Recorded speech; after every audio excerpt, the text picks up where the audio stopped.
स्वराज मेरा जन्म सिद्ध अधिकार है और मैं इसे लेकर रहूंगा। यह प्रसिद्ध कथन जिस महान विद्वान उग्र राष्ट्रवादी व्यक्ति का है, उन्हें बाल गंगाधर तिलक के नाम से जाना जाता है। उन्होंने भारत की स्वतंत्रता की नींव रखने में सहायता की। उन्होंने इंडियन होम रूल लीग की स्थापना वर्ष 1914 में की और इसके अध्यक्ष रहे तथा वर्ष 1916 में मोहम्मद अली जिन्ना के साथ लखनऊ समझौता किया, जिसमें आज़ादी के लिए संघर्ष में हिंदू मुस्लिम एकता का प्रावधान था। बाल गंगाधर तिलक का जन्म आज ही के दिन वर्ष 1856 में भारत के रत्नगिरी नामक स्थान पे हुआ था। महात्मा गांधी ने उन्हें आधुनिक भारत का निर्माता कहा था और नेहरू जी ने भारतीय क्रांति के जनक की उपाधि दी थी उन्हें।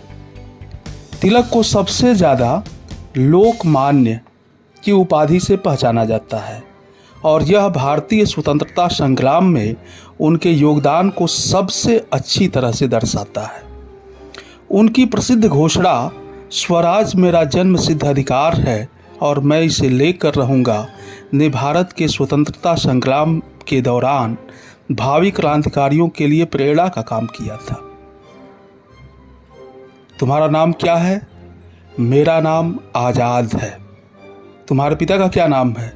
मेरे पिता का नाम स्वाधीन है। तुम्हारा घर कहाँ है? मेरा घर जेल खाना है।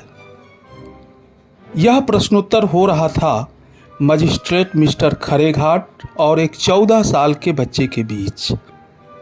यह वही बच्चा है जो बड़ा होकर अंग्रेजों को नाको चने चबवाया था। जी हाँ, आपने सही समझा। आज पंडित चंद्रशेखर आज़ाद जी की जयंती है। आज ही के दिन वर्ष 1906 में एक आदिवासी ग्राम भावरा में 23 जुलाई को पंडित जी का जन्म हुआ था। उनके पिता का नाम था सीताराम तिवारी और माता का नाम जगरानी देवी था। 17 वर्ष के चंद्रशेखर आज़ाद क्रांतिकारी दल हिंदुस्तान रिपब्लिकन एसोसिएशन में सम्मिलित हो गए। पार्टी की ओर से धन एकत्र करने के लिए जितने भी कार्य हुए, चंद्रशेखर आज़ाद उन सब में सबसे आगे रहे।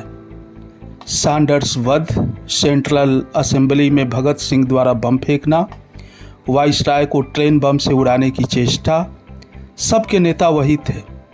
इससे पूर्व उन्होंने प्रसिद्ध काकोरी कांड में सक्रिय भाग लिया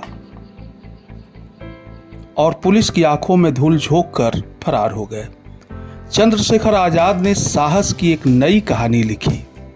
27 फरवरी 1931 को चंद्रशेखर आज़ाद के रूप में देश का एक महान क्रांतिकारी योद्धा देश की आज़ादी के लिए अपना बलिदान दे दिया। उनके बलिदान से स्वतंत्रता के लिए आंदोलन तेज हो गया। हजारों युवक स्वतंत्रता आंदोलन में कूद पड़े। आज़ाद के शहीद होने के 16 वर्षों के बाद 15 अगस्त वर्ष 1947 को भारत की आज़ादी का उनका सपना पूरा हुआ। आज कैप्टन लक्ष्मी सहगल जी की पुण्यतिथि है।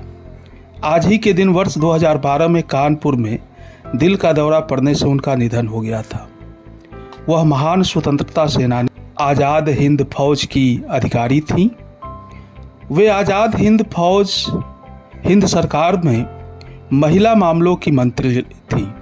उनके कंधों पे जिम्मेदारी थी फौज में महिलाओं की भर्ती होने के लिए उन्हें प्रेरणा देना और उन्हें फौज में भर्ती कराना।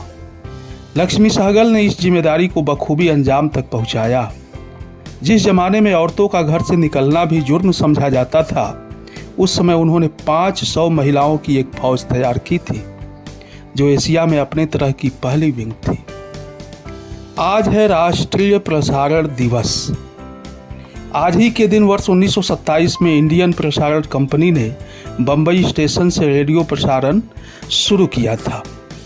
भारत के राष्ट्रीय प्रसारक के रूप में ऑल इंडिया रेडियो AIR जनता को सूचित, शिक्षित और मनोरंजन के लिए सेवा कर रहा है। यह शुरुआत से ही अपने उद्देश्य बहुजन हिताय बहुजन सुखाय का अनुसरण कर रहा है। AIR के देश भर में 413 स्टेशन हैं और इसकी पहुंच देश के 99.19% हिस्से में है। आकाशवाणी का 23 भाषाओं और 146 बोलियों में प्रसारण होता है। तो आज की दैनंदिनी में इतना ही। मिलते हैं कल की विशेषताओं के साथ। आप सभी का बहुत बहुत धन्यवाद।